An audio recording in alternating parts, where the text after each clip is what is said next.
Welcome back, my dear students. How are you all? Hope that you all are fine. I'm Jatin Dani. Today we are going to start with the next topic from the chapter 2 of your NCERT, that is structure of atom.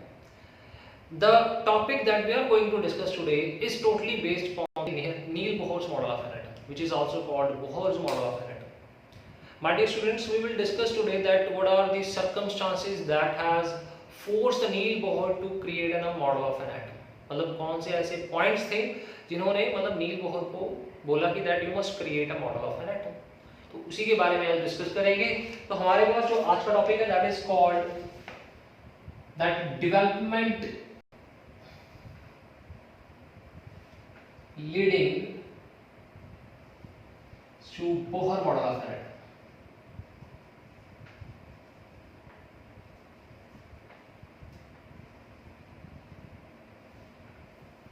ठीक है, तो सबसे पहले हमारे पास that time था एक topic था, that topic is called line spectra. ये लाइन स्पेक्ट्रा क्या था हमारे पास? मान लो मेरे पास यहां पे ट्यूब में एक गैस है, that gas is a hydrogen gas. ठीक है, यहां पे एक ट्यूब थी, कौन सी गैस है इसमें?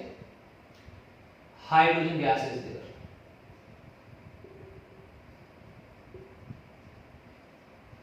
और यहां पे स्क्रीन है मेरे पास, और यहां पे सोर्स है। किस चीज का सोर्स है? That is of white light. White light जैसे पास करेगी यहां पे हमें स्क्रीन के ऊपर क्या दिखाई देंगे? क्या दिखाई देना चाहिए? विब्ग्योर दिखाई देगा, 7 कलर्स दिखाई देंगे। लेकिन यहां पे कुछ कलर्स जो हैं ये वाले, ये क्या थे? एब्सेंट थे, ये दिखाई दे रहे थे। तो ये चीजें जो नील बोहर ने एक्सप्लेन किए थे अपने स्ट्रक्चर ऑफ एटम्स, मतलब इन्हीं फैक्टर्स के ऊपर क्या था हमारे पास जो बोहर मॉडल था वो डिपेंड था कि ये फैक्टर्स जो थे वो रदरफोर्ड एक्सप्लेन नहीं कर पाया था। ठीक है, तो इन फैक्टर्स को किसने एक्सप्लेन किया था? That is by the Bohr model of an atom. ठीक है, तो इसी को हम क्या करेंगे, आज डिस्कस करेंगे। तो हमारा आज का जो टॉपिक है that is your electromagnetic wave theory. That also try to explain that how the spectra will be going to form. That the name of the topic is electromagnetic wave theory. It is also called EM waves. Okay. Now we will discuss about the postulates that is given by the theory. The first postulate is that is your firstly this theory was given by the scientist that is Maxwell. याद रखना इसको, ठीक है, बहुत बड़े scientist थे। इन्होंने ये थ्योरी के बारे में पूरा एक्सप्लेन किया था मैक्सवेल। सबसे पहला postulate था हमारे पास थ्योरी का that the energy emitted from any source, that the energy emitted from any source, source में क्या आ सकता है हमारे पास? बल्ब आ सकता है, या फिर क्या आ सकता है? हीटिंग बॉडी आ सकती है। ठीक है, that the energy emitted from any source, चाहे वो बल्ब हो चाहे वो आपका हीटिंग बॉडी हो, will be continuous, will be in form of continuous radiations, will be form of continuous radiation and called, इसको क्या बोला था? and called radiation energy. This is the first point given by the Maxwell by its theory that is called electromagnetic theory, electromagnetic wave theory. तो first point ये था हमारे पास, first postulate था कि कोई भी सोर्स हो, चाहे वो आपका एक बल्ब है या फिर आपकी कोई भी हीटिंग बॉडी है, अगर वो बॉडी जो होगी कुछ लाइट एमिट कर रही है, रेडिएशन, हम लाइट नहीं बोलेंगे, रेडिएशंस बोलेंगे, रेडिएशंस एमिट कर रहे हैं, वो कंटीन्यूअस फॉर्म में होंगे, कंटीन्यूअस फॉर्म में होंगे और उसे हम क्या बोलेंगे? रेडिएटिंग एनर्जी बोलेंगे। सबसे पहला पॉइंट था, ये पोस्टुलेट था। Second is that the energy emitted consists of the energy emitted consists of electric and magnetic field perpendicular to each other.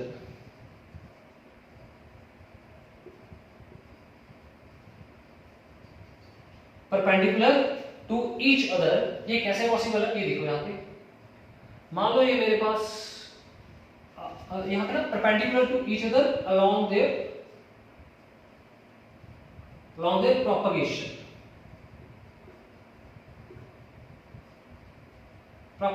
कैसे पॉसिबल है। मान लो ये वाई एक्सिस है हमारे पास, ठीक है, this is Y axis, this is your X axis. पहले पोस्टुलेट को समझ लो कि जो आपकी एनर्जी थी यहां पे एमिट हो रही है, इसमें इलेक्ट्रिकल फील्ड भी होगी इसमें और मैग्नेटिक फील्ड भी होगी, ठीक है, और दोनों फील्ड जो होंगी एक दूसरे के क्या होंगे, परपेंडिकुलर होंगे। कैसे पॉसिबल है, यहां पे देखो ये हमारे पास जो है लेट अस सपोज ये इलेक्ट्रिकल फील्ड है, दिस इज योर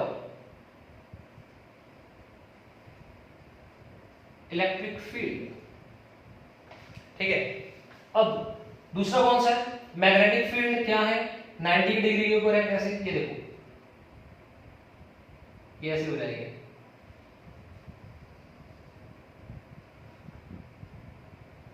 ठीक है, 90 पे आ जाएगा बिल्कुल। मतलब अगर एक ऐसे जा रहा है तो दूसरा ऐसे मूव करेगा, एक ऐसे जा रहा है और दूसरा जो होगा ऐसे सरफेस 90 के ऊपर होंगे, और ये दोनों जो होंगे हमारे पास एक इलेक्ट्रिकल फील्ड होगी, दूसरी कौन सी हो जाएगी, इसमें मैग्नेटिक फील्ड हो जाएगी, ठीक है। So these are the two postulates, दोनों पोस्टुलेट आपको पता लग गए होंगे ना। Third postulate that the energy emitted travel with the speed of light wave। जो एनर्जी एमिट होगी रेडिएशंस की फॉर्म में, उसकी जो स्पीड होगी वो कौन सी होगी, दैट इज लाइट वेव। मतलब जो जितनी लाइट की स्पीड है उतनी स्पीड से क्या करेगी, हमारे जो रेडिएशंस हैं वो मूव करेंगे। ये 3 postulates हैं। और the next postulate, fourth postulate note कर लिया आप लोगों ने, इसको नोट कर लें। Next postulate, the fourth postulate that the EM waves do not require any medium for travel।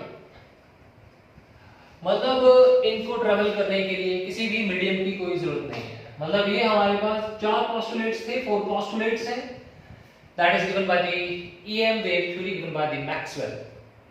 इसको नोट कर लो। After that we are going to proceed towards the characteristics of the wave.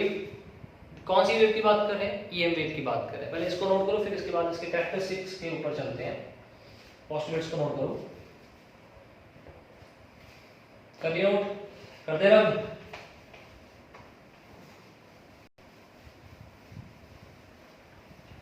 Now the next is characteristics of the EM waves।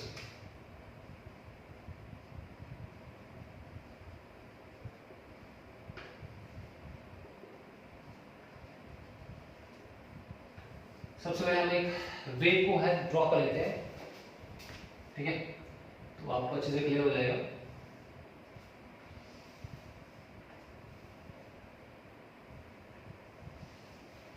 This is your wave,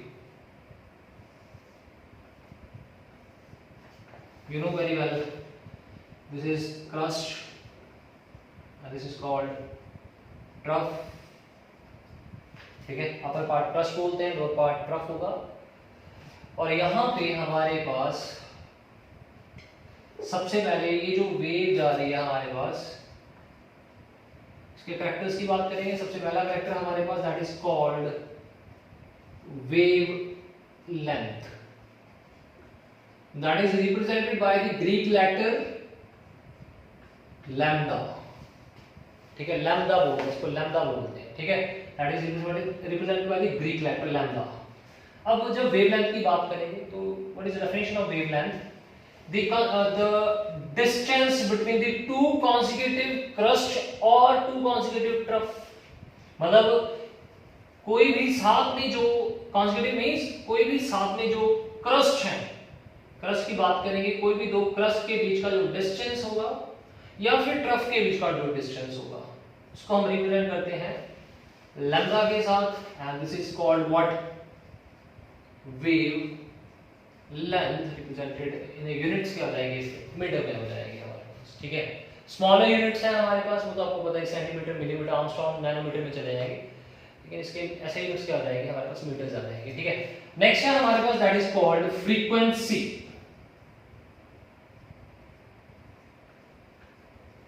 frequency is represented by the letter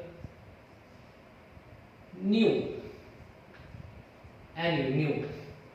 अब ये new कैसे डालेंगे, आपने we डालने के उसको थोड़ा सा टेढ़ा कर दें, न्यू।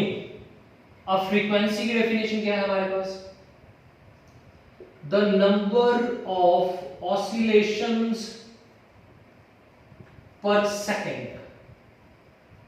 अब ये ऑसिलेशन क्या है, व्हाट इज दिस ऑसिलेशन? यहां से देखो, एक ऑसिलेशन क्या है हमारे पास, दिस इज कॉल्ड, इसको क्या बोलते हैं, this is called mean position. Mean position. And ये वाली क्या होती है हमारे पास, this is called extreme position.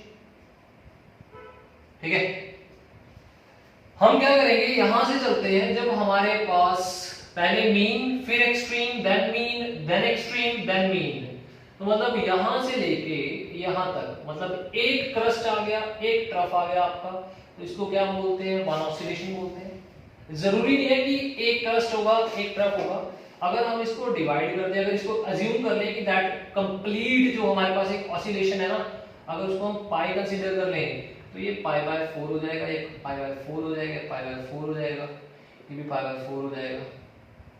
ठीक है, तो ये भी पाई बाय 4 हो जाएगा।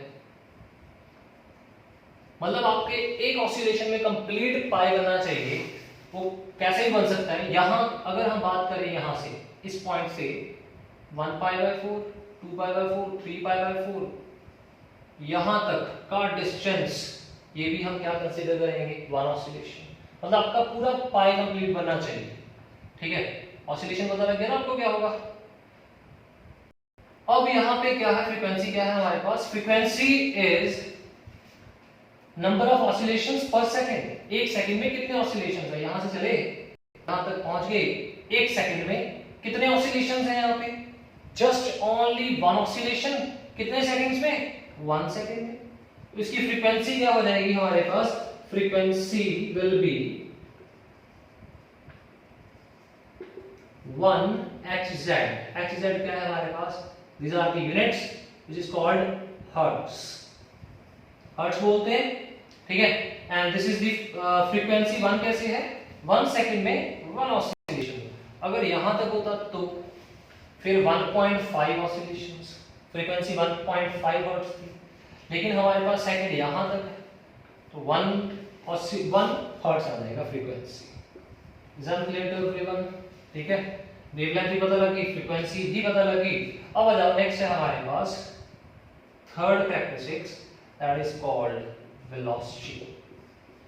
Velocity is the distance traveling by wave in 1 second. Distance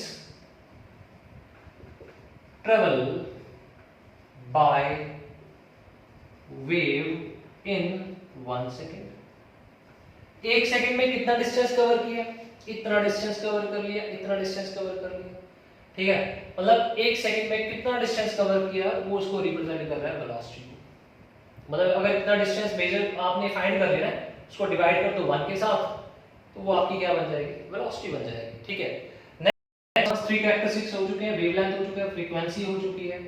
that is velocity हो चुकी है। नेक्स्ट हमारे पास है फोर्थ इज एम्पलीट्यूड। एम्पलीट्यूड क्या होगा? The maximum distance from mean to extreme. ये मेन पोजीशन थी, ये एक्सट्रीम, इनके बीच का डिस्टेंस होगा,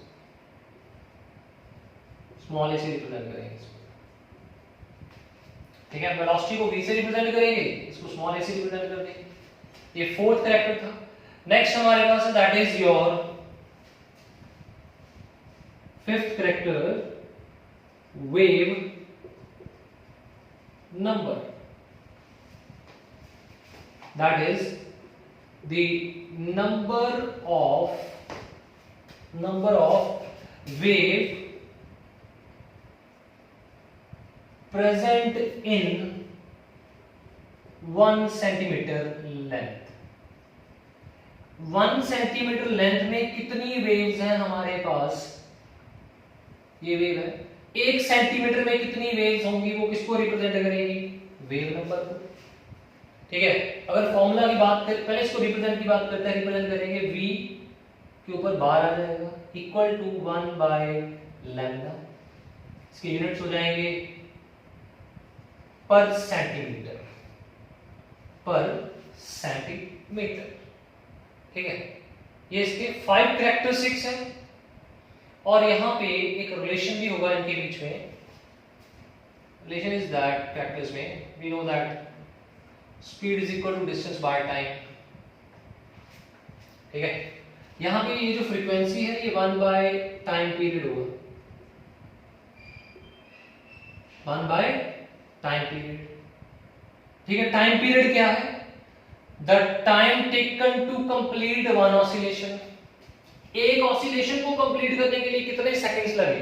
यहां पे लिख देते हैं टाइम पीरियड। टाइम पीरियड क्या हो जाएगा?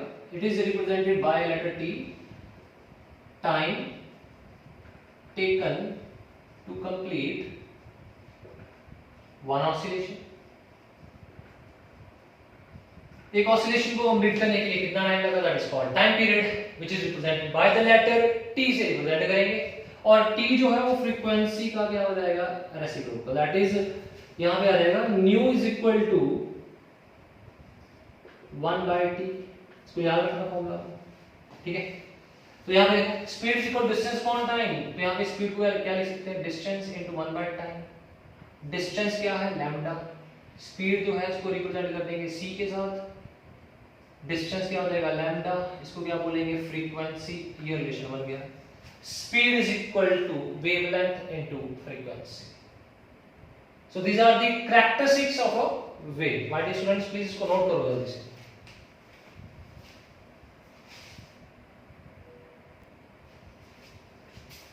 करिए नोट, कर दे आप इसको।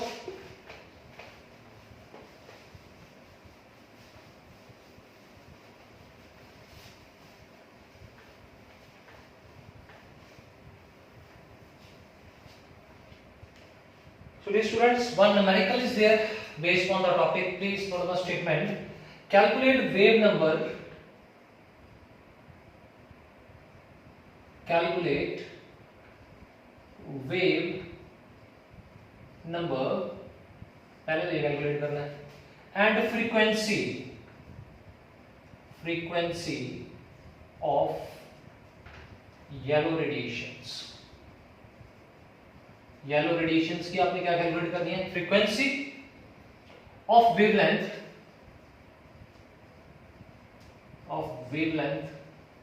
5800 आर्मस्ट्रॉन। आर्मस्ट्रॉन यूनिट्स है। ठीक है, तो इसको करो जल्दी से। सबसे पहले देखो कैसे करोगे इसको।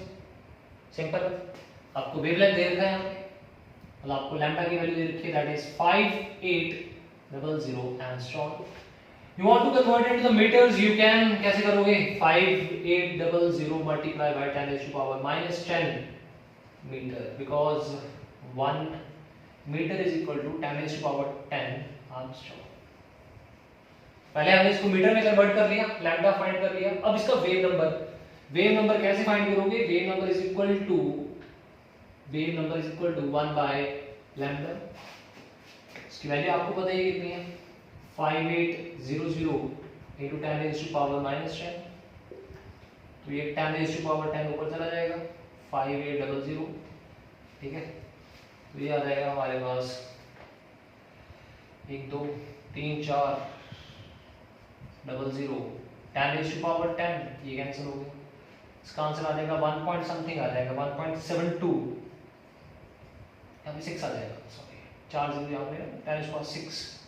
क्या फाइंड कर रहे हैं हम? वेव नंबर पर मीटर आ जाएगा, क्योंकि इसको हमने मीटर में चेंज किया था। तो ये तो आपने वेव नंबर फाइंड कर दिया, ठीक है। वेरी इजी, सिंपल सा क्वेश्चन था बिल्कुल। फाइंड क्या करना है उसके बाद? फ्रीक्वेंसी, ठीक है। फ्रीक्वेंसी का फॉर्मूला क्या हो जाएगा हमारे पास? Nu is equal to C by, आपको करवाया था ना अभी, C is equal to lambda into nu. C क्या हमारे पास? Speed of light in vacuum, ठीक है। और एयर, पॉइंट में फर्क होता है, तो हम इसको कितना कंसीडर करते हैं? इसकी वैल्यू 3 × 10⁸ मीटर पर सेकंड। तो निकालना क्या आपने? यहाँ पे फ्रीक्वेंसी निकालनी है। तो न्यू किसके इक्वल आ जाएगा? सी बाय लैम्डा। सी कितना? 3 × 10⁸, लैम्डा कितना बेटा आप लोगों के पास? V1 होगा, ये रहा 5800 10⁻⁻10। तो ये कितना बन जाएगा हमारे पास? यहाँ पे देखो 3 × 10⁸ 10⁻10 बाय 5800, ये कैंसिल हो गई इसके साथ, यहाँ पे 80 हो जाएंगे, 8 8 16, इसको दे देते हैं 300 बन जाएगा, मतलब 2 zeros ले लिए हैं, 16 से 14 रह जाएंगे, डिवाइडेड बाय 58 हो जाएगा। इसको डिवाइड करने के बाद 5172 10⁻14 फ्रीक्वेंसी है, तो इसके यूनिट्स क्या हो जाएंगे? हर्ट्ज हो जाएंगे। So this is your answer from where we have calculated what the wave number and the frequency। और इसको हम जल्दी से नंबर करें, clear note। next देखो, next is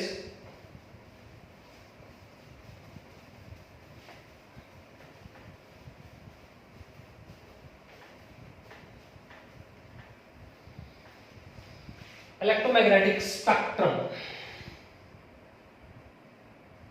electromagnetic spectrum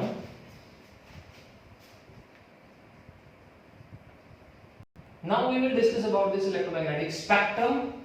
होगा क्या हमारे पास? इसको इंक्रीजिंग, ये हमारे पास EM waves ही होंगी, these are your EM waves। इसको हम मतलब ना सीक्वेंस पे लगाएंगे, that is increasing in wavelength and decreasing frequency। आपने सीक्वेंस को याद कर देना है, इसके बड़ा सिंपल सा सीक्वेंस है, ठीक है। सबसे पहले हमारे पास है कॉस्मिक रे, ठीक है। कॉस्मिक रेज के बाद है हमारे पास गामा रेज, फिर है हमारे पास एक्स रेज, ठीक है। फिर नेक्स्ट है हमारे पास अल्ट्रावायलेट रेज, यूवी रेज, फिर हमारे पास है विजिबल स्पेक्ट्रम, ठीक है। फिर हमारे पास है इंफ्रारेड रेज, ठीक है। उसके बाद है हमारे पास माइक्रोवेव्स, लास्ट में है हमारे पास radio waves. So this is the sequence in which the increasing wavelength is there। That means यहां पे maximum wavelength की बात करें तो किसकी होगी हमारे पास? रेडियो वेव, ठीक है। रेडियो वेव्स की मैक्सिमम वेवलेंथ होगी। और मैक्सिमम अगर हम बात करें फ्रीक्वेंसी, डिक्रीजिंग ऑर्डर में है, कॉस्मिक रेज की मैक्सिमम फ्रीक्वेंसी हो जाएगी, उसके बाद मिनिमम वेवलेंथ की बात करें,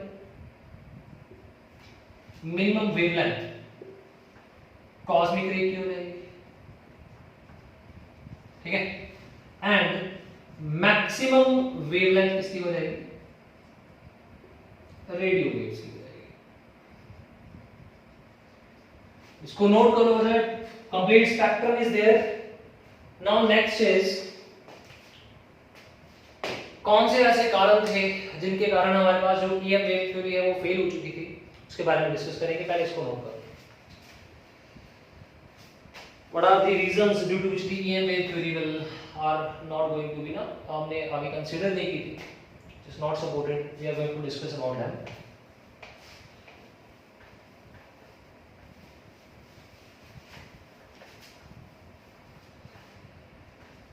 डिसएडवांटेजेस या फिर we can say the points which are not explained by the EM theory। जो EM wave theories ने points को explain नहीं किया था, कुछ points हैं हमारे पास यहाँ पे।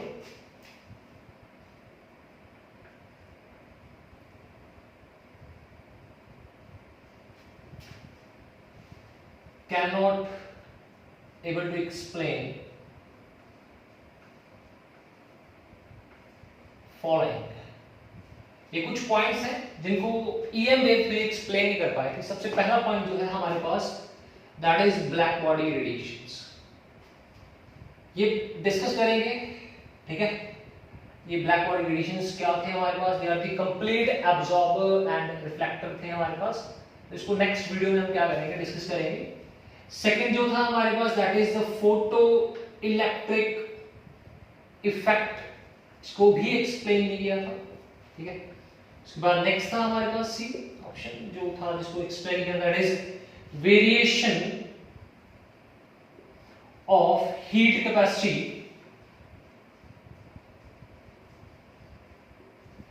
Variation of heat capacity solids at by solids at different temperature. इसका मीनिंग क्या है कि अगर किसी भी सॉलिड को क्या करेंगे, हीट करेंगे एट डिफरेंट टेम्परेचर्स, कलर क्या करेगा, चेंज। तो इस चीज को एक्सप्लेन नहीं कर पाए थे ईएम वेव थ्योरी, ठीक है। याद रखना, इन्होंने बोला था कि दे आर कंटिन्यूअस रेडिएशंस, तो आपको आगे पता लगेगा इसके बारे में। The last one is the light spectra, that is further explained by the Neil Bohr's model of atom, कि हमारे पास जो इलेक्ट्रॉन है वो नेक्स्ट शेल में जंप करता है, वो मैंने आपको इससे पहले वाली वीडियो में एक्सप्लेन किया हुआ है। तो ये पॉइंट्स थे जो मतलब ईएम वेव थ्योरी का able to explain. So we will discuss the points in the next video. Till then, work hard. Thank you.